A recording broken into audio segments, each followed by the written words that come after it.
In this week's episode of Dragon Ball Super, the grand tournament between the 7th and 6th universes is officially underway, and Goku does battle with two immeasurably powerful opponents. This tournament arc is officially in full swing. In this week's episode, we get two matches. I honestly did not expect the battle between Goku and his first opponent to go so fast. I thought they were going to spend an entire episode on this, maybe even a whole second episode going through the battle, but no, we're immediately getting through a number of these Universe 6 fighters. So let's go ahead and talk about the first round. Goku is going to be doing battle against a massive opponent, and his name is John C.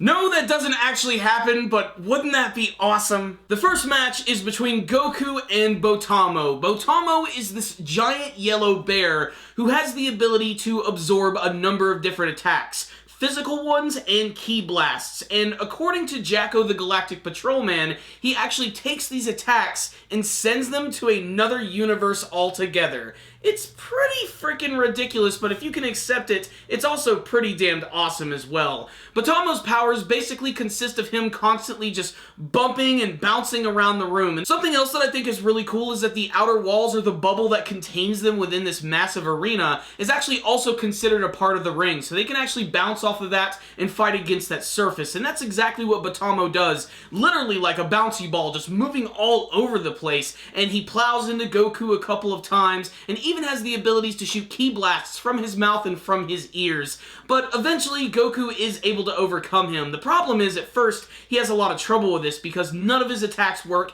Every single time he punches him, you see this ripple appear over Botamo's body, and that's him actually absorbing it and sending it away to another location. Goku realizes that there's no way these attacks are going to work, so he has no choice but to literally pick up Botamo by his legs and toss him right out of the ring. And that's the end of the battle. Frankly, I'm slightly disappointed. I just wanted to see a little bit more, not only from the battle, but I also wanted to learn just a little bit more about Botamo himself. He has a small amount of dialogue in this episode, but really we don't know nothing about the character. And before you can even relax, immediately, there he is in all of his glory, is Frost. And what's really cool about Frost is that, yes, appropriately, he is voiced by Ryusei Nakao, who has also been the voice of Frieza. And I wanted him to have a slightly different voice, but honestly, with that form, it definitely fits. It certainly brings to mind a lot of memories of Frieza. The biggest difference, however, is that Frost is actually a hero. He's the leader of this organization that's trying to stop all forms of war in Universe 6. And he's won this award a couple of times, he's really popular with the kids, and this is an extreme juxtaposition to Frieza. Hell, when he meets Goku for the first time, he casually walks up to him and they shake hands. I really love this character. I think he's awesome. And just like the actual Frieza himself, he also has multiple transformation sequences, and he immediately goes into the third form that Frieza has with some minor differences, being mostly that the horns are a little different, they're jet black, and of course his white and blue color scheme. But when Goku goes into his Super Saiyan form, that's when Frost finally transforms into his final form, very reminiscent of Frieza's, of course, with, of course, the color changes there being white, blue, and black, which I think looks really awesome. And the rest of the episode is just a lot of cool fighting, lots of hand-to-hand combat, and in fact, I would say that my favorite move from this entire episode came before Frost even transformed, where he jumped right over Goku's head and used his feet to grab onto his, and then spun around and slammed him into the ground. That was a really cool move. Not to mention, as he keeps going through all of the different transformation sequences, he gets a little bit stronger each time, but when he gets into that final form, when they confront each other, where he punches him and Goku grabs it, oh, the classic feeling I got from that scene was amazing. And for the most part, they seem to be on even terms, with Goku maybe being just a little bit stronger, knocking him into the wall and constantly hitting him with a barrage of punches. But then, somewhere at the end, out of nowhere, suddenly Goku blocks a punch from Frost and gets all lightheaded, as if he's about to be knocked out, and Frost takes advantage of this, ends up kicking the crap out of Goku and sending him flying out of the ring. That's right, my friends, Goku has lost against Frost. I did not intend for that to rhyme. Now, the reason this scene is so important is because what happened to Goku? What exactly is going on here? Well, I have a couple of theories. The first one being, maybe Goku's just sick. Simple as that. Maybe he has food poisoning. Remember that one scene where Champa decided to give him that last egg? Maybe it was a rotten egg and it's finally starting to make Goku feel a little sick. Almost as if it were a ticking time bomb of sorts.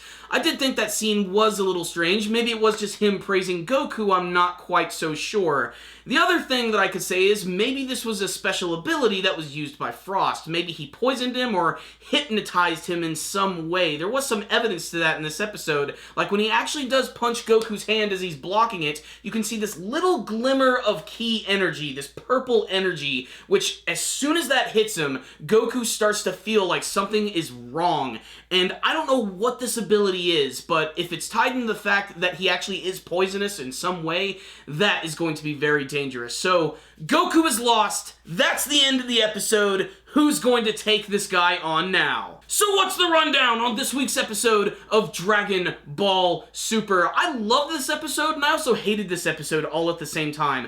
The hate mostly comes from the disappointment that we just didn't get to see more from Botamo. I honestly thought this was something they could have stretched into an entire episode, maybe even 2 episodes, and they didn't really do anything with it. Botamo's a really interesting looking character. He's one of those goofy characters that you can't really judge by his appearance. He's incredibly powerful, and the fact that he can nullify all physical and key attacks honestly makes him a pretty big threat. The thing is, they're in a tournament arc and it's playing by rules, and Goku managed to take advantage of those rules by throwing Botamo out of the ring. It's a little disappointing, but still, Goku's just trying to play this game, and besides, they have to represent Beerus after all. The best part of this episode, though, is definitely when Frost decides to enter the ring and he reintroduces his character for the first time, and he's just so different from Frieza that it's actually kind of shocking, yet Frieza's voice is coming out of his mouth, which is just so very strange. In a way, you can probably tell that Frieza's voice actor, Ryusei Nakao, is probably having a really fun time playing this character. And it's really hard to tell, like, how powerful he is, because, one, Goku didn't even, like, really go all out, really. I mean, he went Super Saiyan. He didn't go Super Saiyan God, or even Super Saiyan Blue. He just basically went to his most base form of Super Saiyan. Maybe that was Super Saiyan 2. It's kind of hard to see. I couldn't really see the crackling lightning. I was mostly just paying attention to all of the explosive choreography, which was pretty damn awesome in this week's episode. Every single episode of this arc is getting better and better and better, but I hope there's going to be more attention to detail some of the action scenes and animation, because there were some good scenes in this episode, but there were also some that looked a little rough around the edges. Now, the coolest thing about this episode in some ways is getting to see the preview for the next one, because Piccolo is going to be going into the ring and fighting against Frost, and holy crap, this might be my most anticipated fight of Dragon Ball Super thus far. Piccolo is one of my favorite characters from the entire series, and arguably next to Goku and Vegeta, probably the strongest being on Earth, maybe if you want to count Majin Buu as well.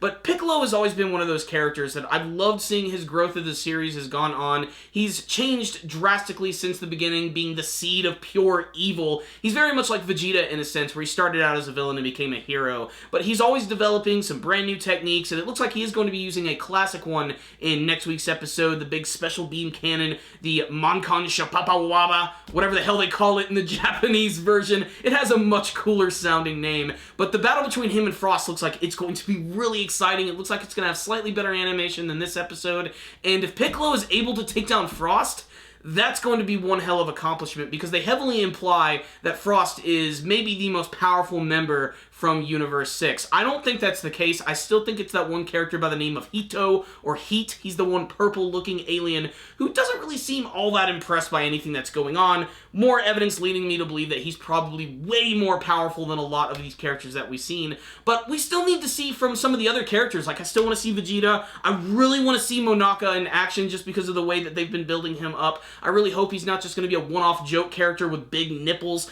I want to see something really cool from that character. I have a theory that he's probably going to go through a transformation sequence a la Garlic Jr., where he starts out kind of small and then maybe gets really big. He kind of reminds me of him, and a lot of that has to do with the design with the pointy ears and everything. But there we go. This week's episode right here was really freaking exciting, had a lot of great action moments. I just want more. That's the one thing. My appetite has not been satiated yet by by more Dragon Ball Super. I need more cool action, and I can't wait to see next week's episode. I hope that it's dedicated entirely to Piccolo and Frost. I don't want them to go through this tournament arc this fast, but then again, if they're going through it this quick, maybe they have plans for another arc that's going to be popping up immediately after it.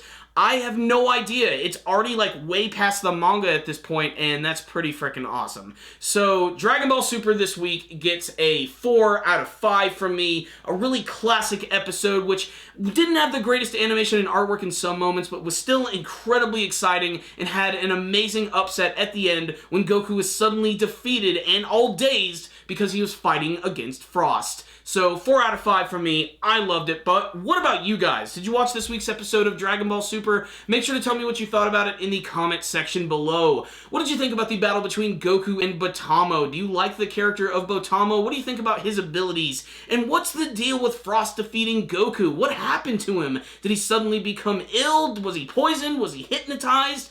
Please tell me your theories in the comment section below and what you want to see from the battle between Piccolo and Frost. Thank you guys for watching this review. Make sure to like it, share it with your friends, and subscribe to the channel. Thank you guys again for watching, and as always, stay dandy, baby.